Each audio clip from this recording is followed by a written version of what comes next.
주를 높이고 영원히 주의 이름을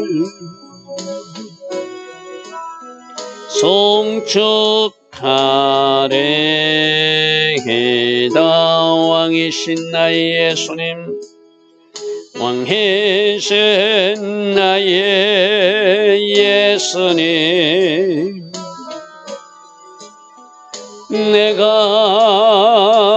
주를 높이고 영원히 주의 이름을 송축하리이다. 왕이신 나의 예수님, 왕이신 나의 예수님, 내가 주를 높이고 영원히 주의 이름을 송축하리이다. 왕이신 나의 성령님, 왕이신 나의 성령님, 내가 주를 높이고 영원히 주의 이름을 송축하리이다.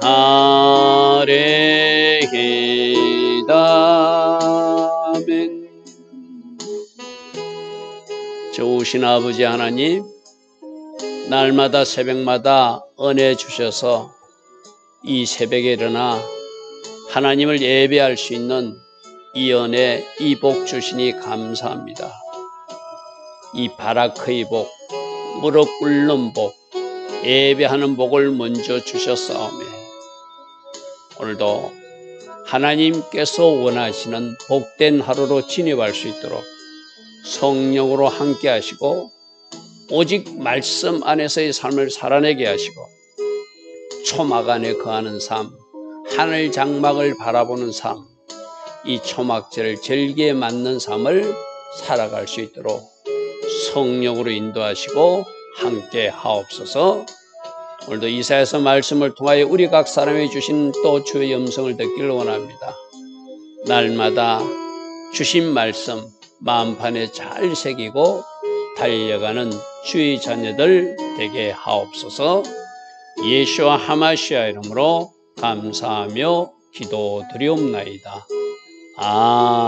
아멘. 오늘도 새벽에 일어나 하나님을 예배하는 여러분들 축복합니다. 자, 오늘은 이사야서 39장.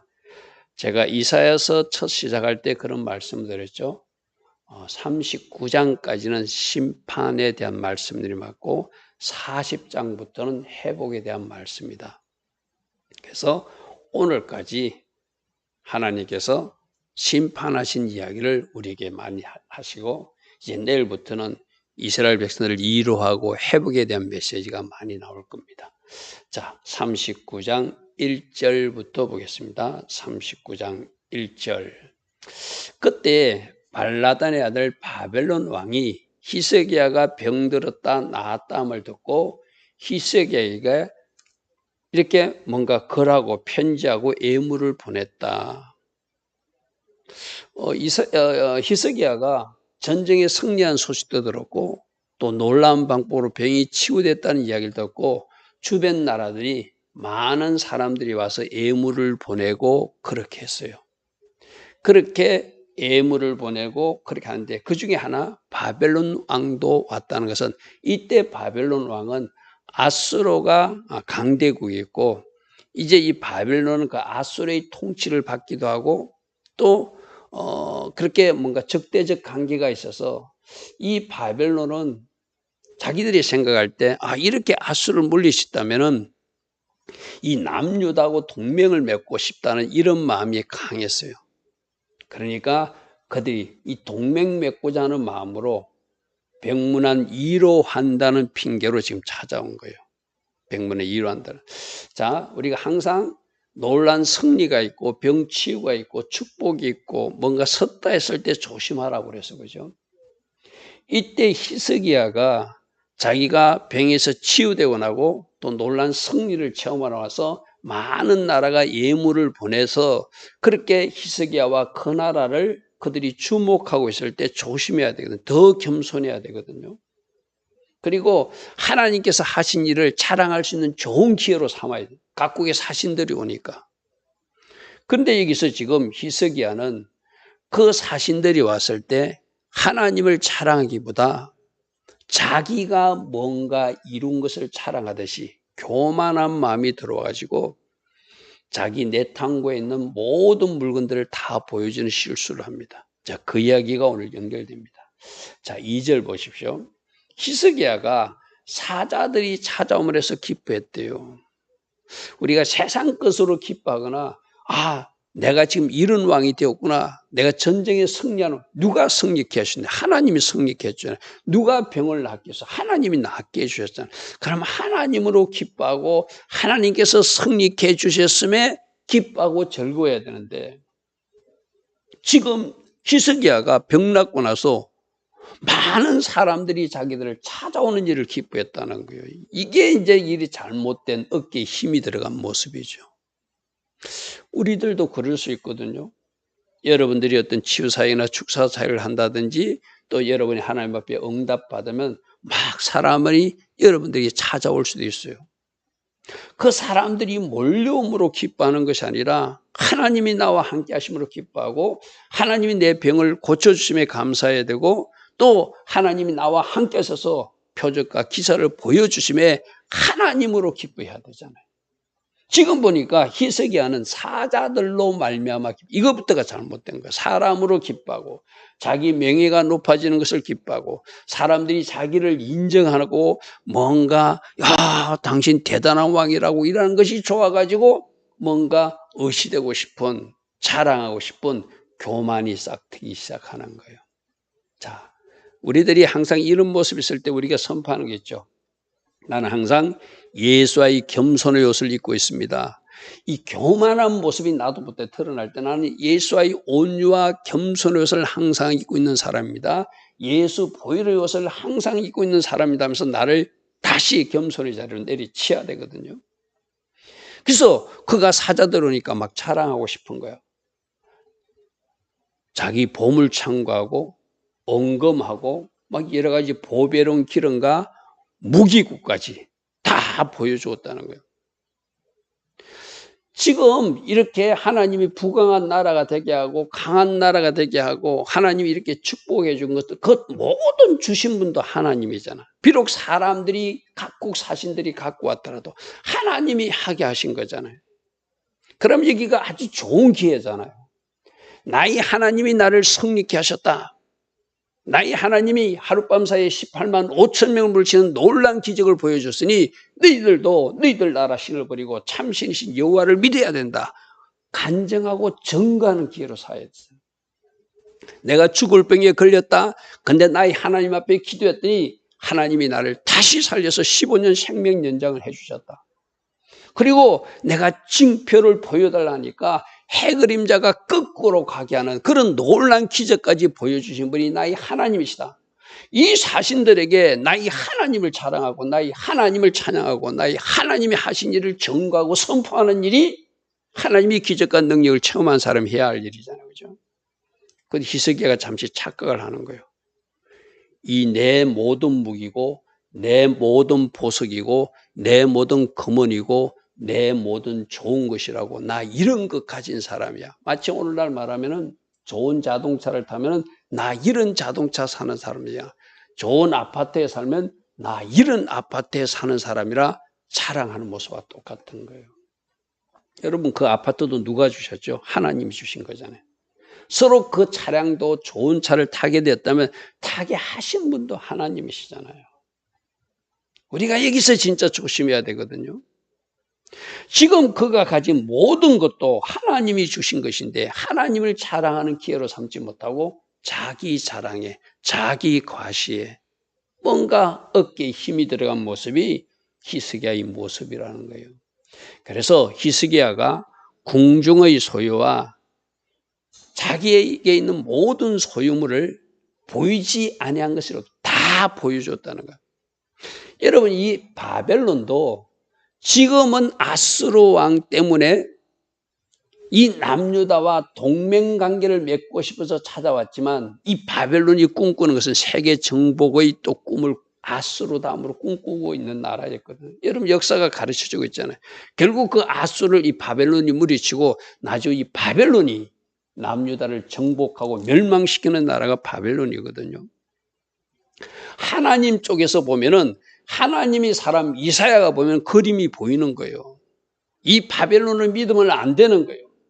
자기들 나라의 욕심과 자기들 나라의 이익을 위해서 지금 찾아왔는데 이 히스기야는 지금까지 하나님 의지하고 하나님이 병 낫게 하고 하나님이 치유해 주시고 승리케 한 것을 잠시 잊어버리고 이 바벨론하고 손잡으면은 우리가 강한 나라가 되겠다고 또 인간적 방법을 생각하니까 막 자랑하면서 우리에게 이런 무기도 있어. 우리에게 이런 돈도 있어. 우리에게 이런 금도 있고 은도 있으니 너희들과 함께하면 저 아스로운데 우리가 겁내지 않고 싸울 수 있어 하고 자랑했다는 거예요. 이것이 실수죠. 그죠? 이것이 실수죠. 3절 보십시오. 이에 선지자 이사야가 히스기야 왕에게 나와서 그 사람들이 무슨 말을 하러 왔습니까? 또 여기서 무엇을 그들이 보았습니까? 어디서 왔습니까? 궁금한 거예요. 하나님이 사람이 볼 때는 저들이 분명히 뭔가 속셈이 있어서 자기들 나름의 계산이 있어서 왔는데 이 히스기야는 교만한 마음에 자만한 마음에 자기 모든 것을 보여주고 말았다는 거예요. 그들이 무슨 말을 했습니까? 어디서 왔습니까? 히스기야가 그들이 저 바벨론에서 온 사람들입니다 하고 이야기했다는 거예요. 그러니까 4절 이사야가 이르되 그들이 왕의 궁전에서 무엇을 보았습니까? 히스기야는 아무 생각도 없이 그들이 내 궁전에 있는 모든 것을 다 보았고 내 창고에 있는 모든 무기까지 다 보았습니다. 보이지 않는 보물이 하나도 없습니다. 여러분, 사람들은 보면 욕심을 부리게 돼 있거든요. 지금 이 바벨론 나라고 하는 사람이 세계 정복의 야심을 꿈고 잠시 아수르 때문에 움츠러 있는 나라인데 그 보물 보니까 그 무기 보니까 뺏고 싶은 마음이 생기죠. 내가 예전에 열왕기하 강의하면서 이런 말을 했어요. 이웃집 사람들이 이사 왔다고 찾아왔는데 그 이웃집 사람 중에 한 사람이 강도인 줄 모르고 자기 집에 있는 것들을 다 보여주고 자랑한 거와 똑같다. 제가 열왕기하 강의할 때 그런 말을 한 적이 있거든요. 그거예요 지금. 상대방이 어떤 속셈과 마음이 있는지 모르고 내 탕고를 다 무기까지 다 보여주고 보물까지 다 보여주니까 이 무기 우리가 뺏어가야 되겠구나. 이 보석 우리가 뺏어가야 되겠구나 하고 그들은 나쁜 마음을 묵을 수밖에 없죠. 그러니까 5절 이사야가 히스기야에게 이르되 왕은 만군의 여호와의 말씀을 들으소서. 지금 하나님이 나에게 이렇게 말씀하십니다. 왕이 큰 실수를 했다고 말합니다. 보라 날이 이르려니 네 집에 있는 모든 소유와 네 조상들이 오늘까지 너희들에게 넘겨준 것까지 모두 바벨론으로 옮긴 바 될 것이며 남을 것이 하나도 없는 상태로 싹싹 긁어서 다 가져가게 될 것이다. 하나님이 사람이 볼 때 보였어요. 또 하나님이 볼 때도 하나님이 보실 때도 지금 이 히스기야가 큰 실수를 한 거예요. 마치 강도에게 우리 집을 다 보여준 거하고 똑같은 거예요. 그러니까 보라 날이 이르느니 네 집에 있는 모든 소유와 너희들 조상들 왕들부터 솔로몬과 다윗 때부터 물려받은 거 있지 그것까지 바벨론이 다 뺏어가는 날이 있을 것이다. 남을 것이 하나도 없을 것이다. 이 말은 뭐죠? 결국 남유다 너희들도 멸망당할 것이다. 이때가 언제쯤인가 하면은 BC 722년에 아수르가 북이스라엘 멸망시키고 나서 한 20년 전도 지났었거든요. 20년 지나서 한 BC 700년경이에요. 그럼 앞으로 한 110년 후에 이제 남유다가 멸망할 것을 하나님이 지금 이사야 선지자를 통해서 말씀해 주는 거예요. 말씀해 주는 거예요. 그래서 7절이 이런 말까지 합니다. 너에게서 태어날 자손 중에서 몇 사람이 사로잡혀서 바벨론 왕궁의 황관으로 내시로 잡혀가는 일을 쓸 것이다. 우리가 마지막 때 알잖아요. 시드기야가 눈이 뽑힌 채로 잡혀가고 또 그 왕족들이 잡혀가서 포로로 잡혀가는 이야기 우리 알고 있잖아요. 그죠? 자, 그런데 여기서 이제 하나 보면 날이 이르리니 너 당대는 심판하지 않고 내가 좀 참고 기다렸다가 언젠가 하나님이 때에 남유다가 멸망할 것이다. 이런 말씀이거든요. 왜 이런 일이 일어나는가 하면은 제가 역대하 32장 25절 26절 말씀 펴놓으라고 앞에 표시해놨죠. 한번 보십시오.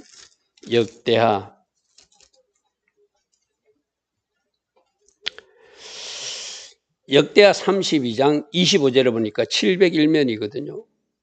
이 모든 것이 히스기야의 교만이라고 역대에서는 기록하고 있어요. 히스기야가 마음이 교만하여 그 받은 은혜를 보답하지 아니하므로 하나님이 하셨습니다. 하나님이 하셨습니다. 더 겸손하지 못하고 자기 어깨를 높여서 교만하게 자기 자랑에 빠지니 하나님의 진노가 그와 유다와 예루살렘에 내리게 되었더라. 바로 보라 날이 이르니 너희들이 있는 모든 소유가 바벨론으로 뺏기게 되는 날이 있을 것이다. 이 말씀이죠. 그죠? 그런데 26절 보니까 히스기야가 마음의 교만함을 뉘우치고 예루살렘 주민들도 그와 같이 하였으므로 여호와의 진노가 히스기야 생전에는 그들에게 내리지 아니했다. 아마 이사야가 이렇게 책망하니까 그때서 이 큰일 났구나 하고 그 교만을 회개했다는 거예요. 그러니까 하나님이 계획 가운데는 바로 심판하는 것이 아니라 나중에 시간이 좀 지나서 그 최종적 성경의 기록은 이 히스기야의 아들 므낫세 죄 때문에 심판하신다고 성경은 전하고 있죠. 그죠? 자, 8절 보겠습니다. 오늘 본문의 8절. 그래서 히스기야가 이사야에게 말하되 당신이 이른 바 여호와의 말씀은 선한 말씀입니다. 맞습니다. 내가 잘못해서 하나님이 심판한다는 건 맞습니다. 그런데 내가 회개하고 이스라엘 백성들도 회개했기 때문에 내 생전에는 심판하지 않는다고 하오니 내 생전에는 평안과 경고함이 있으리라 하오니 저는 하나님께 감사할 뿐입니다. 이런 고백을 히스기야가 합니다. 그러니까 하나님이 뭔가 잘못했을 때는 심판에 대한 경고도 내리지만 그 심판의 경고를 듣고 계속 악한 길로 가면 그 막대기는 부러뜨려야 되겠죠. 그런데 그 잘못된 교만을 뉘우치고 회개하니까 히스기야 생전에는 심판하지 않고 조금 더 시간을 주셔서 하나님이 기다려 주시는데 결국 하나님이 최종적으로 심판하기로 결정하는 것은 언제라고요? 그 아들 므낫세 때문이다. 어제도 나왔어요. 지금 이 내탕고 보여주는 것도 하나님이 하신 일이 있고 나서 그 다음에 실수하는 모습, 생명 연장받고 나서 실수하는 모습이라고 쓰죠. 또 하나는 뭐예요? 그 아들 므낫세를 신앙적으로 잘 양육하지 못해서 나중에 히스기야가 죽을 때 므낫세가 12살 때 왕이 되거든요. 그러면 생명 연장받고 3년 차에 아기를 낳고 그 아들이 므낫세라면 12년이라고 하는 므낫세를 신앙적으로 잘 양육할 시간이 있었잖아요. 그런데 이 시간을 잘 활용하지 못했다는 것이 히스기야의 또 최고의 실수 중에 하나죠. 이 말을 오늘 우리에게 적용하면 우리들에게도 자녀를 주었어요. 그죠? 우리들에게 뭔가 양육할 대상을 주었어요. 12년의 시간을 주었는데 과연 나는 히스기야처럼 이렇게 잘못 양육하고 있지는 않는가? 나는 히스기야와 같은 실수를 나도 하고 있지 않는가?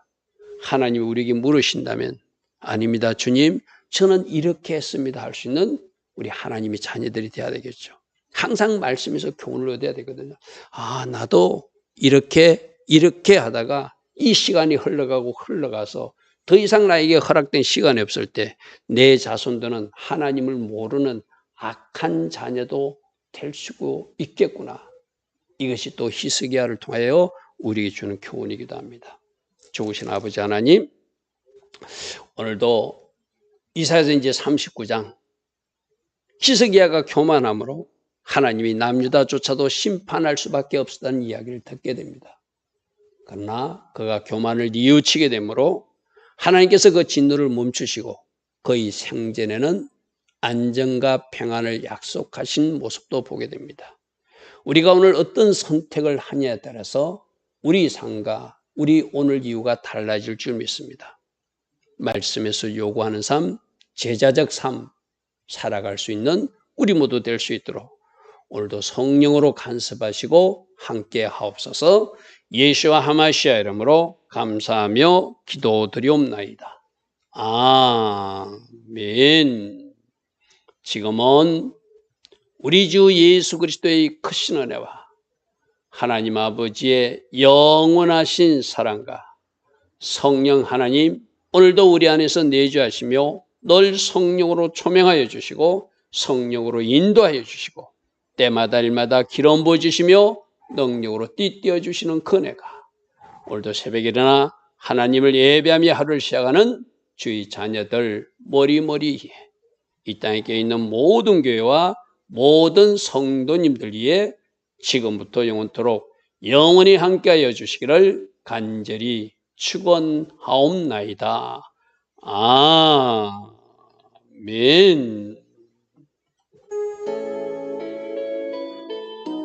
주님 감사합니다. 주님 감사합니다. 날마다 말씀의 거울에 우리들 자신을 비추어보고 우리 실수와 잘못은 교정해 나가고 또 잘하고 있는 영역들은 성령 하나님이 도우심으로 더 잘해 나갈 수 있는 주의 자녀로 오늘도 살게 하옵소서. 주님 감사합니다. 오직 말씀으로 오직 성령으로 인도받는 하루 되게 하옵소서. 오 주여만 아버지여 아버지여